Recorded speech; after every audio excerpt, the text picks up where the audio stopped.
Hello guys, welcome to Esha YouTube channel. మీకు ఈ video నచ్చితే కనుక ప్లీజ్ ఫ్రెండ్స్ లైక్ చేయండి, షేర్ చేయండి, సబ్స్క్రైబ్ చేయండి, కామెంట్ మాత్రం తప్పకుండా చేయండి. మరిన్ని వీడియోస్ కోసం నా ఛానల్ని సబ్స్క్రైబ్ చేసుకుంటారని అనుకుంటున్నాను. ప్లీజ్ ఫ్రెండ్స్ నచ్చితే కనుక సబ్స్క్రైబ్ చేయండి.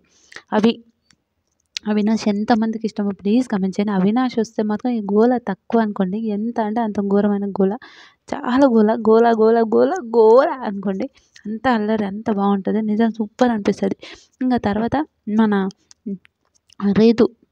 రీతు అయినా ఈ విష్ణు అయినా సేమ్, తనకు తెలిసిన వాళ్ళు ఎవరైనా వస్తే మాత్రం ఎగులాడుతుంటుంది. అట్లా రీతు కూడా అలానే చాలా జెన్యున్ పర్సన్ నిజంగా. అవి పొట్ట తగ్గిందిరా, పొట్ట కనిపిస్తలేదంటే నువ్వేందిలే నన్ను ఆడ చూస్తావులే, నువ్వు పొట్ట గురించి పక్కనే డెమాన్ ఉన్నాడు, డెమాన్ని చూసుంటావు, నన్ను ఆడ చూసుంటావు ఏమని అంటే డెమాన్ ఎక్కిరిస్తుంటాడు, భలే ఫన్గా ఎక్కిరిస్తుంటాడు, చాలా బాగా అనిపిస్తుంది. వెనక రీతును కూడా టాప్ 4లో పెడతాడు. నాకైతే చాలా నచ్చింది నిజంగా. రీతు చాలా నెగిటివ్ అయింది, తర్వాత రీతు నెగిటివ్ అయిపోయిన తర్వాత రీతుకు చాలా పాజిటివ్ అయిపోయింది. మళ్ళీ తర్వాత ఎంత పాజిటివ్ అంటే రీతుని ఇప్పుడు అందరూ ఇష్టపడుతుంటారు. రీతు అంటే అందరికి ఇష్టం, చాలా బాగుంటుంది నిజంగా. రీతు మాత్రం సూపర్ అనుకోండి, చాలా చాలా మంచి అమ్మాయి. రీతు కూడా ఎంతమంది కనిపిస్తుంది రీతు, ఓకే, ఎంత కామెంట్ చేసినా కూడా నవ్వుతూనే ఉంటుంది. రీతు అయితే సూపర్.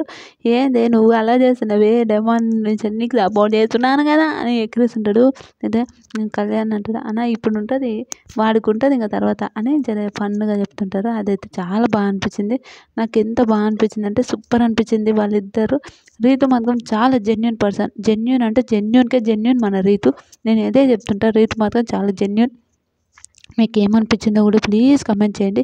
రీతు గురించి అయితే చాలా మంచిగా మాట్లాడతాడు, అంటే చెప్తాడు. కామెంట్ సూపర్ అనిపించింది. మీకు ఏమనిపించింది కమెంట్ చేయండి. బాయ్.